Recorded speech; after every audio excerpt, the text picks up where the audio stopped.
एक गांव में रवि नाम का एक लड़का अपनी बूढ़ी माँ के साथ एक छोटे से घर में रहता था। रवि अपनी पढ़ाई पूरी कर चुका होता है और उसके बाद वो शहर में एक जॉब के लिए अप्लाई कर देता है। रवि को बस उस कंपनी से कॉल आने का इंतजार होता है ताकि वो शहर जाकर अच्छी नौकरी कर सके। एक दिन जब रवि घर पर कुछ काम कर रहा होता है तभी उसके चाचा चाची घर आते हैं। अरे बेटा, कैसे हो? आजकल क्या चल रहा है?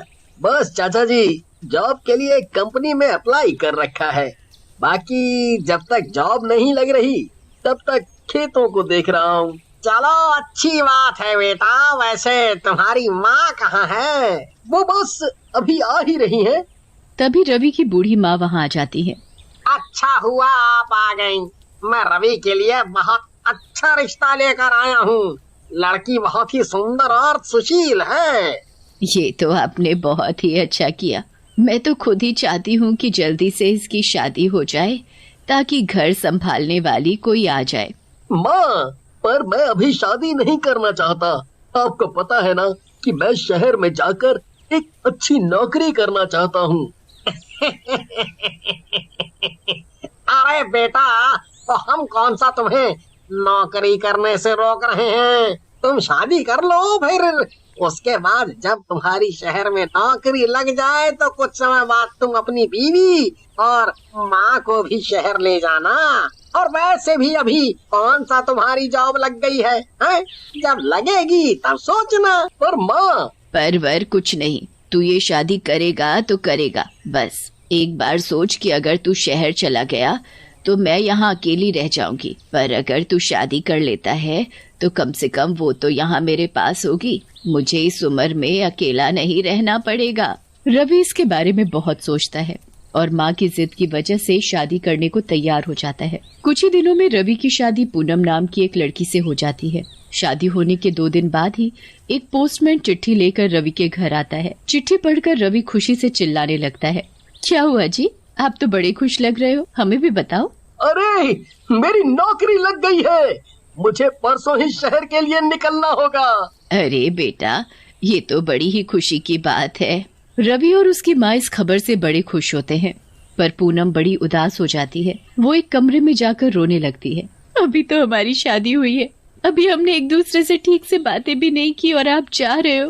ओहो पूनम, अब तुम इतनी खुशी की बात पर ऐसे आंसू बहाकर मेरा मूड खराब मत करो। मैं कब से इस नौकरी के इंतजार में था, समझो। 2 दिन बाद रवि शहर के लिए निकल पड़ता है। शहर जाकर वो कंपनी में नौकरी करना शुरू कर देता है।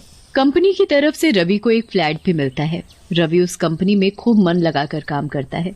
एक दिन रवि को काम करते करते काफी देर हो जाती है और वो अकेला ही ऑफिस में काम कर रहा है। अचानक उसको वहाँ किसी के आने का एहसास होता है। कौन है यहाँ? हेलो, मेरा नाम नीलम है। मैं 7 वाले ऑफिस में नाइट शिफ्ट में काम करती हूँ। मैं ऐसे ही चाय पीने के लिए बाहर आई थी तो मुझे लगा यहाँ कोई है तो मैं देखने आ गई।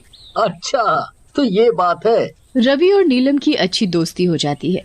रवि नीलम से मिलने के लिए अक्सर देर रात तक ऑफिस में काम करने लगता है। कुछ ही दिनों में रवि नीलम को पसंद करने लगता है और वो ये बात नीलम को बता देता है।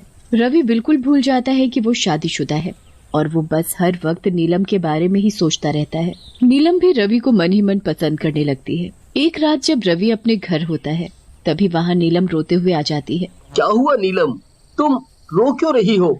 सब ठीक तो है ना? नहीं रवि, वो पापा। क्या हुआ पापा को? ठीक से बताओ नीलम, मुझे कुछ समझ नहीं आ रहा।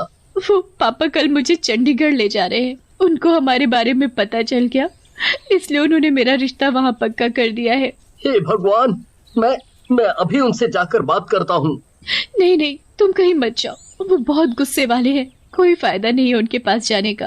पर हमें कुछ तो करना पड़ेगा ही ना। चलो हम शादी कर लेते हैं। शादी? और ऐसे? नहीं नीलम, मैं ऐसे शादी नहीं कर सकता। ये गलत है। अगर तुम मुझसे शादी नहीं करोगे तो मैं अपनी जान दे दूंगी। रवि बहुत डर जाता है और इसी डर की वजह से वो नीलम से शादी कर लेता है। रवि नीलम से शादी तो कर लेता है पर उसे हर वक्त ये एहसास हो रहा होता है कि उसने अपनी बीवी पूनम के साथ गलत किया है। रवि को ये बात किसी से भी छुपाना ठीक नहीं लगता, पर नीलम की जिद के आगे वो कुछ नहीं कर पाता। एक दिन गांव से रवि की माँ का फोन आता है। बेटा रवि, मेरी तबीयत कुछ ठीक नहीं है, तुझसे मिलने का भी बहुत मन कर रहा है, तू आ जाता तो अच्छा होता। ठीक है माँ, मैं कल ही आता हूँ। रवि फोन रख देता है। उसके बाद नीलम रवि के ऊपर गुस्सा करने लगती है। तुम गांव कैसे जा सकते हो मुझे छोड़कर? कैसी बातें कर रही हो तुम? वहाँ मेरी माँ बीमार है, मुझे जाना ही पड़ेगा। मैं हर बार तुम्हारी सुनता हूँ, पर इस बार ऐसा बिल्कुल नहीं होगा। मैं कल जा रहा हूँ तो मतलब जा रहा हूँ। वैसे भी मैं हमारी शादी का सच किसी से छुपाना नहीं चाहता। मैंने बोल दिया ना कि तू कहीं नहीं जाएगा, मतलब कहीं नहीं जाएगा, समझा? ये तुम मुझसे कैसे बात कर रही हो? और ये तुम्हारी आवाज को क्या हुआ? ये इतनी बदल कैसे गई? नीलम जोर से चिल्लाती है और एक चुड़ैल में बदल जाती है। मैंने कहा ना कि तू कहीं नहीं जा सकता। चुड़ैल! नीलम, तुम चुड़ैल हो? ये क्या हो रहा है?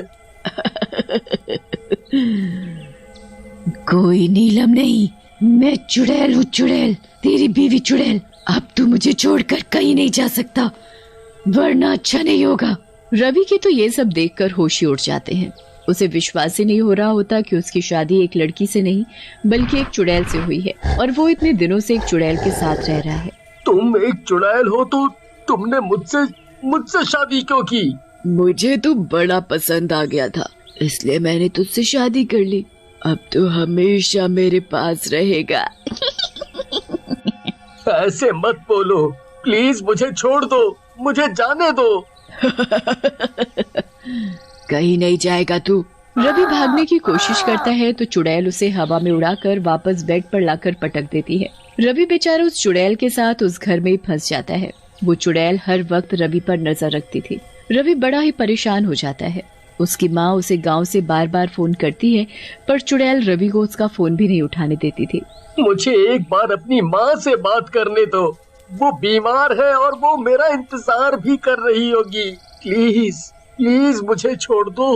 भूल जा अपनी माँ को और चुपचाप मेरे साथ रह, वरना अच्छा नहीं होगा। रवि को कुछ समझ नहीं आता कि वो कैसे अपनी माँ से बात करे और कैसे उस चुड़ैल से बचकर वहाँ से भागे। एक दिन बड़ी मुश्किल से रवि अपनी माँ को फोन मिलाता है और उनको सब बताने ही जा रहा होता है कि तभी पीछे से चुड़ैल आ जाती है।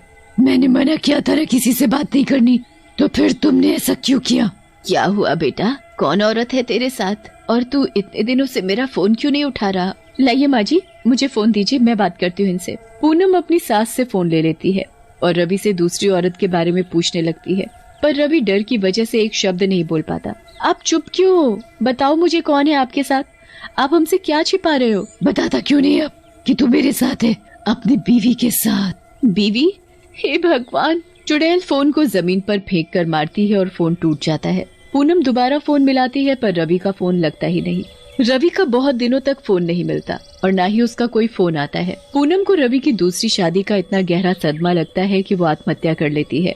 मरने के बाद पूनम चुड़ैल में बदल जाती है। अब मैं इस रवि से अपनी मौत का बदला लेकर रहूंगी। इसकी वजह से मुझे मरना पड़ा, इसकी वजह से मुझे शादी का सुख नहीं मिला। पूनम चुड़ैल बनकर रवि के घर पहुंचती है, पर वहाँ पहले से एक चुड़ैल को देखकर हैरान रह जाती है। चुड़ैल, तू यहाँ क्या कर रही है? और रवि, तुझे तो मैं जिंदा नहीं छोड़ूंगी। रवि मेरा पति है, उसे हाथ लगाने का सोचना भी मत। और तू कौन है जो मेरे पति को धमकी दे रही है? रवि, और तेरा पति? ये तो मेरा पति है। रवि, तेरा पति कैसे हो सकता है? ये मेरा पति है, इसने मुझसे शादी की है। इसने तो मुझसे भी शादी की है। रवि, इसको अभी के अभी सच बताओ कि तुम मेरे पति हो। हाँ, बताओ कि सच क्या है। मैं सब सच बताता हूँ। मेरी शादी पहले तुमसे हुई, पर फिर मैं जब शहर नौकरी करने आ गया तो मुझे यहाँ नीलम मिली।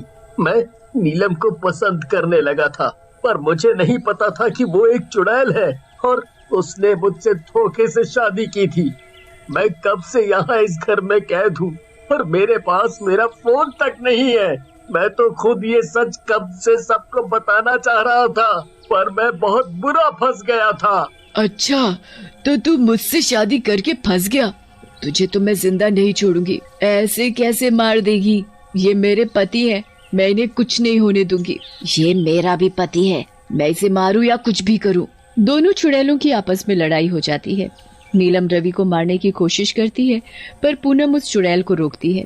आखिर में पूनम नीलम को अपने साथ ले जाती है और हमेशा नीलम से अपने पति की रक्षा करती है।